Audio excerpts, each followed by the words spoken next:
देखिए उसको सॉल्यूशंस ढूंढने से पहले जो मौजूदा निज़ाम है इस कानून को एक तरफ रख दीजिए।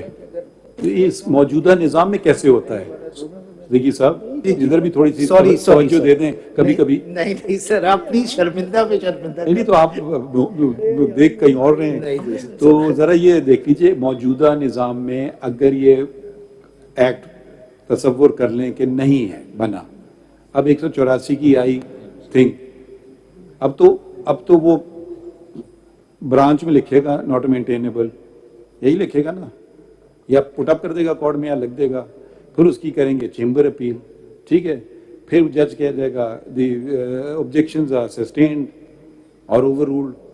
तो ये कहना कि ये जो निज़ाम आया है ये मौजूदा निज़ाम से ख़राब है तो एक अलग बात है। नहीं, ये मौजूदा निज़ाम से बहुत बड़ी इम्प्रूवमेंट अभी तो वो इख्तियार सारा उसके पास बैठा हुआ है, वो रजिस्ट्रार खुद भी नहीं कर रहा है, वो कोई सब डेलीगेटेड पावर एक्सरसाइज कर रहा है जो पता नहीं जो पिटिशन एंटरटेन कर रहा है, ठीक है।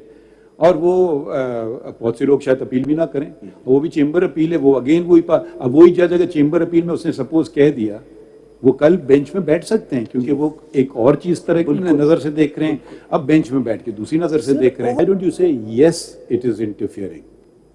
Let's accept it for the sake of argument. Yes it is interfering.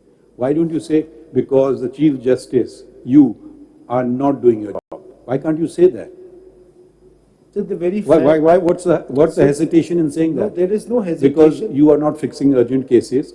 You are fixing cases at random, which may, I mean, I'm putting this allegation on myself, so let it not be understood that I'm putting it on somebody else. I'm fixing cases which I want to. I'll say Mr. Faisal Siddiqui's cases will not be fixed at all. Your practice goes for a 6. I'll say only cases of Mr. Abid Zubairi should be fixed, or whatever, whichever counsel should be fixed. Okay? You can't do anything, right? But so why don't you say, even if it is interference, it is good interference. Now the only question, back to question of my lord जो जज साहब ने पूछा था पहले ही दिन से पूछ रहे हैं, और वही मेरे ख्याल में असल सवाल है, कॉम्पिटेंसी की वाली बात रह जाती है। अदरवाइज व्हाई यू हेसिटेटिंग, से आप लोग अपना काम सही करें तो यह ना लेजिस्लेशन की जरूरत बनती ना कुछ होता। अब जब लेजिस्लेशन बन गया हम कहेंगे हम किसी से अकाउंटेबल नहीं है, हमारे पास जितने केसेस बढ़ते जाएं हम फैसला करें, ना केस एक केस सुने दिन में 50 केस सुने, हमारी मर्जी है, ठीक है। नहीं सॉरी, इस तरीके से नई चीजें चल सकती हैं। हर अदारा को खुद एहतसाबी करना होगी सबसे पहले, इससे पहले कोई और उसकी एहतसाबी करे। तो पता नहीं, ये सीधी सीधी बात है, अब सीधी सादी बातें करें नहीं, मगर इससे पहले तो आप ये तो आपने गिवन कर लिया प्रॉब्लम है। देखिए ये ऐसे ना अप्रोच नहीं, आप देखिए मौजूदा सूरत हाल में बेहतर थी खराब थी, ये तो कहना ये प्रॉब्लम है कि फुल कोर्ट हो गया तो अपील नहीं है, तो फिर आप इस कानून इसका जवाब दे रहा हूं। नहीं, जवाब नहीं होगा, ये क्वेश्चन हो ही नहीं सकता है। मैं बता रहा हूँ क्यों नहीं हो सकता है, सवाल इसलिए नहीं उठेगा, सवाल तो पहले जरा सुन तो लीजिए ना, आप समझने की कोशिश कीजिए ना।